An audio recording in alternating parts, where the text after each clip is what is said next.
হাসতে থাকা লোকগুলোর সঙ্গে থাকা ফুলের বাগানে যাওয়ার মতো। আপনি কিছু না নিলেও গায়ে গন্ধ লেগেই যায়। যে কষ্ট থেকে রক্ত বের হয় না, সেই কষ্টগুলো আমাদের কোনো আপনজনেরাই দিয়ে থাকে। যখনই জীবনে কোনো সমস্যা আসবে, তখন এটা নিজেকে বলুন যে আমার পায়ের কাটা আমাকে নিজেকেই বের করতে হবে। যেমন পাখি খাবারের কাছে উড়ে আসে, খাবার পাখির কাছে উড়ে যায় না। যার প্রয়োজন পড়বে সে নিজেই খুঁজবে সম্পদকে, সম্পদ কখনো কারো কাছে আসবে না।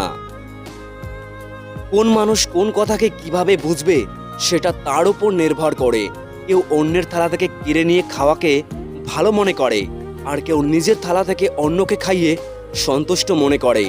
সবকিছু সংস্কার ও মানসিকতার উপর হয়। কিন্তু একটা সত্যি কথা, যে সত্যি অন্যের খাবার কেড়ে খাবে তার পেট কখনোই ভরবে না, আর যে অন্যকে দিয়ে খাবে সে কখনোই ক্ষুধার্ত থাকবে না। জীবন আমাদেরকে শেখায়, যদি জীবনে শান্তি চাও তাহলে অন্যের উপর অভিযোগ না করে বরং নিজেকে বদলে ফেলুন। কারণ সারা পৃথিবীতে কার্পেট পাতার থেকে ভালো নিজের পায়ে জুতো পরে নেওয়া। কেউ খুব সুন্দর একটা কথা বলেছে, আজকাল গ্রামে নিমের গাছ কম হয়ে যাচ্ছে, আর বাড়িতে লোকের মতো তিক্ততা বেড়ে যাচ্ছে। মুখের মিষ্টি কম হয়ে যাচ্ছে ও শরীরে সুগার বেড়ে যাচ্ছে। কিছু লোক আপনজনদের ছোট করে দেয় নিজেকে অপরিচিত কারো চোখে বড় করার জন্য। নিজের বয়স ও টাকার কখনো অহংকার করবে না, কারণ যা গোনা যায় না তা একদিন শেষ হয়ে যায়। জীবনে কখনো ভালো কাউকে খুঁজবেন না, বরং নিজেই ভালো হয়ে যান। কি জানে, আপনার সাথে দেখা হওয়ার পর কারোর খোঁজ হয়তো পূর্ণ হয়ে যাবে। কেউ ঠিকই বলেছে যে অহংকারী বলে দেয় যে কত টাকা আছে, সংস্কারী বলে দেয় যে তার পরিবার কেমন, কথা বলে দেয় যে সেই মানুষটা কেমন, আর তর্ক বলে দেয় সেই মানুষটার জ্ঞান কতটা। আর তুমি যেখানে আছো সেখান থেকে আজ শুরু করো, আর যেটা করতে পারবে সেটাই করো। আর ততক্ষণ পর্যন্ত দাঁড়াবে না যতক্ষণ না তেমন জীবন পান যেটা তুমি চাও। একটা কথা মনে রাখবে, সমস্যা কখনো ছোট বড় হয় না, আমাদের সমাধান করার ক্ষমতার উপর নির্ভর করে সেটা ছোট নাকি বড় হবে। জীবন যতই কঠিন হোক না কেন, আপনার কাছে সবসময় কিছু না কিছু করার ও সফল হবার উপায় থাকেই থাকে।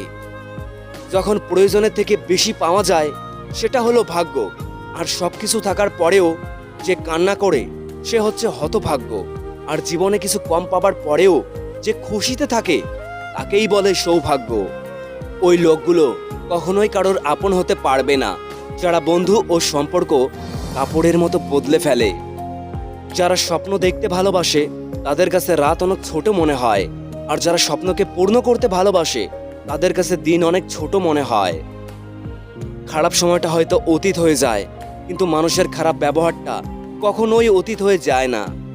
সুখ মানুষের জীবনে অহংকারের পরীক্ষা নেয়, আর দুঃখ মানুষের জীবনে ধৈর্যের পরীক্ষা নেয়।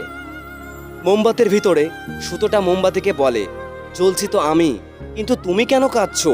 মোমবাতি বলল, যাকে হৃদয়ের মাঝে জায়গা দিলাম সে যদি জ্বলে যায় তাহলে অশ্রু তো ঝরবেই।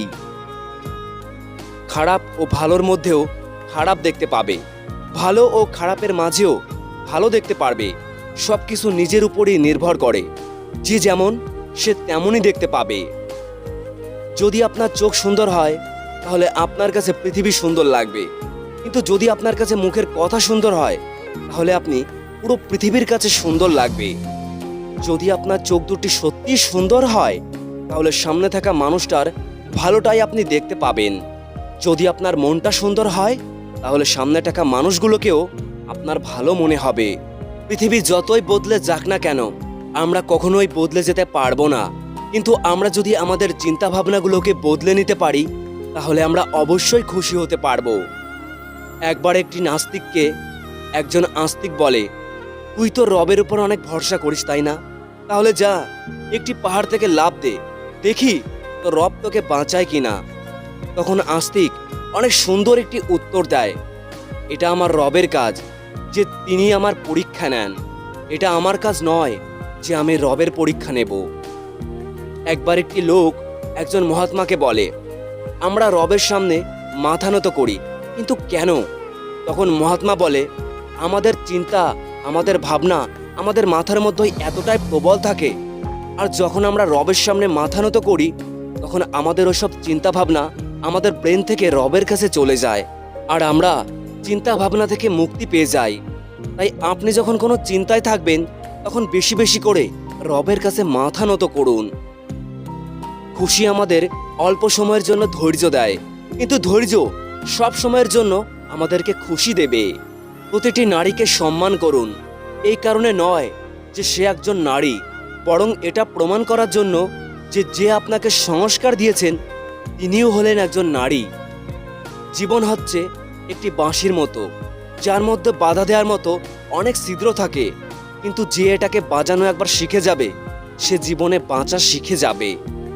সবশেষে এটা আমার পক্ষ থেকে, আমাকে তখনই ঘৃণা করবেন যখন আপনি আমার সম্পর্কে সবকিছু জানবেন, তখন নয় যখন কারো কাছ থেকে আমার সম্পর্কে কিছু শুনবেন।